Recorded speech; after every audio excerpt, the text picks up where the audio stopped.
Hello, I'm Matthew Gavidia. Today on the MJH Life Sciences News Network, the American Journal of Managed Care is pleased to welcome Vibhas Ratanjee, a senior practice expert at Gallup. Can you introduce yourself and tell us a little bit about your work? Well, thanks, Matthew, and thanks for having me on. So I work with Gallup, and I've been working with Gallup for about 20 years. I'm based out of our Irvine, California office. Over the last, I'd say, about 25 years of my career, I've worked exclusively and extensively with hospitals, healthcare clients, and on a range of different subjects. I work on employee engagement surveys. I do a bit of leadership development and executive coaching, and other culture-based work that is focused really on ensuring that hospitals are able to focus on key outcomes, healthcare outcomes overall. So that's me. Can you discuss the threat of burnout among physicians and how this risk is being intensified amid COVID-19? Absolutely. And Gallup has been actually measuring and studying burnout for a fairly long time. We really think it's a larger issue than just COVID-19. In fact, a 2019 study that we did, we saw that 28% actually reported very often always facing burnout. And as you know, burnout is now classified as a disease by the World Health Organization. But we do think that the impact of COVID is really cratering well-being. In fact, Gallup, we've been measuring overall life evaluations. So the percent of Americans who are thriving, and we've seen that that is at a 12-year low. In fact, that's as low as 2008, the economic crisis.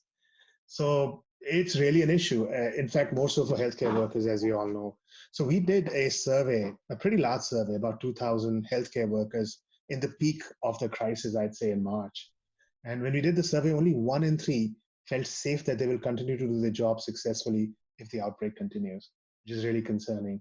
Only 1 in 2 felt well prepared to do their jobs. So hospitals must obviously do a lot to focus on physical well-being and safety. I think those are important issues. But hospitals, I feel, in the midst of the COVID-19 crisis, should also focus on overall well-being, because there are other aspects of well-being, like I think financial well-being, or career well-being, community well-being, social well-being, even spiritual well-being. So the focus for hospitals amidst COVID-19 should not only be, well, let's look at the safety elements, but really larger elements of well-being. I'll give you 2 more data points which are interesting. One, which is very concerning: only 1 in 2 employees of hospitals feel that their employees care about their well-being right now, healthcare workers. That's a concerning area. What we found interesting was those who said, yeah, I strongly agree that my employer actually cares for my well-being, they were 2.3 times more likely to feel well prepared to do their jobs. So it's very important that the focus is on burnout for sure, but also on resilience, also on overall well-being. I think that's going to be all the more important. To build off on that, what influence can employers have in assisting healthcare workers who are on the front lines of the pandemic? I think a lot, and I think a lot of healthcare organizations and providers need to act fast. Because the other element we're seeing is that 78% of healthcare workers feel that this will have a negative impact on how they feel about their organization. So this is going to lead to high levels of turnover besides just burnout. So I'm going to frame this answer in terms of what Gallup has found to be important in terms of leadership, because this really is a leadership crisis. So we did some research to try to understand what followers want from leaders. And then over a lot of research, we found that there were 4 things: trust, stability, compassion, and hope. These are 4 things that followers really need. I'm going to frame this in the context of what's happening with healthcare workers. Trust for sure, and it really is about organizations being crystal clear around expectations, around communication, around letting healthcare workers know what's going on, what the situation is, for example, in terms of materials and equipment like ventilators and PPE, for instance. But here's the data point here: only 1 in 5 felt they were not communicated with. So that's another area. The other one was stability. Only 37 felt that they'll be able to keep working well, working safely if the outbreak continues. So there's a need again for assurance, for clear direction and a strategy plan. Now, on compassion, it's kind of interesting. There's a lot that can be done on physical well-being, like I said, relaxation, meditation, and a lot of providers are providing that. But one thing that is very important is financial worry. And we think that's very, very important. According to the CARE Acts, of course, there's a lot that has been provided. But in our survey, 1 in 3 believe hospitals won't provide sick leave, paid sick leave. So obviously you can do a lot and invest in well-being, but if you're not alleviating financial worry, it's going to be a big issue. In fact, a lot of healthcare workers, um, it might be that their spouse has lost their job, for instance. There's a lot of financial worry that impacts their life. And the last one is hope. I talked about trust, stability, compassion, and then hope, just to provide this focus on hope. We found a few things that were interesting. One, 58% felt worry the prior day. 63% faced stress the prior day. What is interesting is 26% actually felt loneliness, healthcare workers. And as you can imagine, a lot of them are self-isolating. They're staying away from their families. They're sleeping in their cars, in their garages. So that's important. The level of psychosocial support that healthcare workers will need is going to be very important. In fact, in Wuhan, when at the epicenter, when this happened, 72% of healthcare workers there in a different study reported psychological distress. So I feel that hospitals need to provide hope. They need to provide hope, trust, stability, and compassion. And that includes psychosocial therapy, importantly. There's a hospital in New York who started doing these hope huddles instead of doing just normal huddles. So they were talking about things that were working well. They were talking about how many patients went off ventilators yesterday. So creating and instilling that sense of hope, I think, is a primary responsibility of healthcare leaders. As you alluded to prior, a recent Gallup poll indicated that only approximately half of healthcare workers strongly feel their employer cares about their well being. What implications may this have for patient outcomes? I think massive impact on patient. All the data points I shared with you are really going to lead to active employee disengagement. And in all of Gallup's research, we know that if you have an actively disengaged employee, an actively disengaged healthcare worker, there's likelihood for active disengagement as far as patients is concerned. But just not that. Our research also indicates a direct correlation between burnout and engagement, how engaged you are at work, and engagement with a range of outcomes, not only patient satisfaction, but patient safety, safety incidents, readmission, mortality rates. So if organizations do this well, healthcare providers do this well, they can impact employee engagement. That's a very important fact. I think this impact will really be felt in the long term as the second wave or the third wave likely comes in.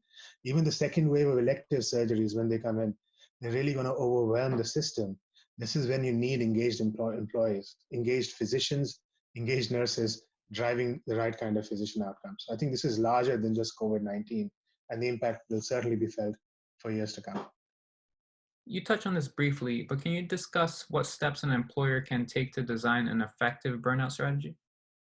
I'm glad you're saying strategy, because sometimes burnout tends to be like an episodic event when suddenly you find out through a research survey that your employees are burnt out and you start putting together a strategy. I really think that a strategy for burnout has to be a long-term strategy. In fact, it has to be at three levels. I think there's an organizational strategy that's required. So at an overall level, what is it that an organization must do? And this means that you need to look at systems and processes. You need to look at where you can actually save time, save energy, for physicians as well as for RNs, for example. So that's one, systems and processes. The other, and it's the most crucial part, is the manager, the nursing manager, for instance. We know at Gallup that 70% of the variance on engagement is the manager.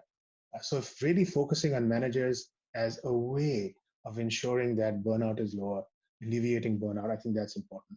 And then I think there's individual level strategies that are required, because every individual sees and faces stress and burnout in a very different way.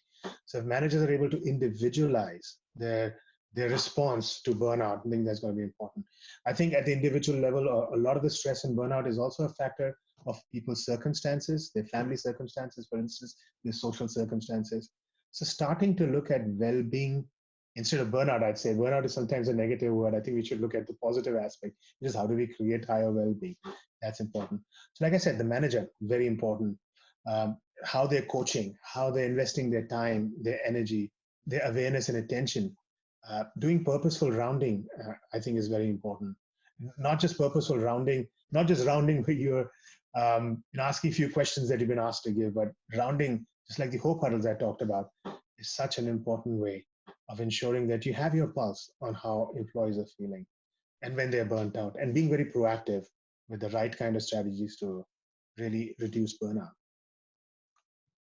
What other preventive mechanisms can employers provide for physicians? I think a lot. I mean, I think the basic one is sleep. But just getting enough sleep, and we know that there's a huge challenge with physicians. And I do feel physicians are wired a certain way. There's a great degree of responsibility they have, but ensuring that they are able to care for themselves is important. So self-care, I think, could be meditation or mindfulness. Uh, but one thing I can say is picking a particular well-being activity, whatever that might be, and sticking to it. Consistency is important because sometimes there's so much that one can do, but there's a lot going on. So it's important to be consistent. I'd say disconnecting, whether when you're away with your family, or I think disconnecting from the news. There's a lot of research that's actually showing that the overexposure to news and the negative elements actually creates a lot of disengagement overall. So I'd say that our own research shows, Gallup's research, that the level of awareness people have of the news right now is as high as 9/11. So this is obviously of epic proportions, if you may. So choose a well-being activity, stick to it. Another thing we found is multitasking, and I think there's an importance for kind of monotasking. Rather than doing too many things, focus on one activity and do that. Of course, think of work itself as a series of sprints rather than a marathon. You know, so there's a lot of things that can be done, especially by physicians, to take care of their own well-being, and which is critically important. But sticking to a consistent way would be our biggest focus area, I think. Are there any further studies or polls under development by Gallup to address physician burnout or related effects of COVID-19? Yeah, absolutely. We're really investing a lot in research at this time, whatever we can do to help hospitals and really the world in terms of the best insights we can get from all the polling we're doing. So we will continue to track well-being for one. We have a massive poll in the US where we're asking specific questions of healthcare workers also. So we'll continue to do that. We're also doing a lot of research in the future of telehealth, which I think is going to be important.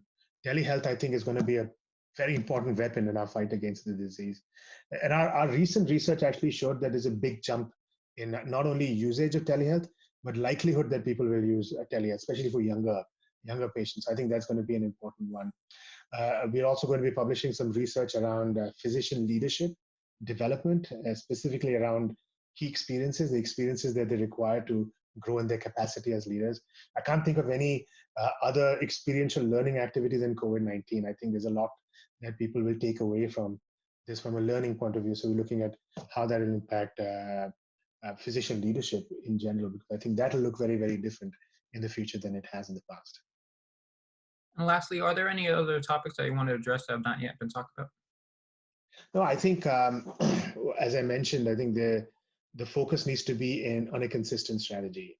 When you keep talking about burnout, we've been researching burnout for years, and somehow we report the same level of burnout, the same level of stress it's not really going down. So hospitals really need a consistent strategy. One of the things I must say is that this requires more of a focused intervention by all players and providers. When you think about healthcare providers or payers or med device producers or pharmaceutical, if you really want to transform healthcare, you need to look at the ecosystem, and the ecosystem needs to work together extremely well. I think that's going to be key as we start revolutionizing healthcare. People are talking about the revolution that's coming in healthcare for a really long time, whether it's artificial intelligence, whether it's analytics, and so on and so forth. But the role that people play, that's, I think, going to be continue to be very, very important. And that's the focus for us, is that human element, that emotional engagement element, the focus on the individual as a human being is going to be continue to be important. To learn more, visit our website at agmc.com. I'm Matthew Gavidia. Thanks for joining us.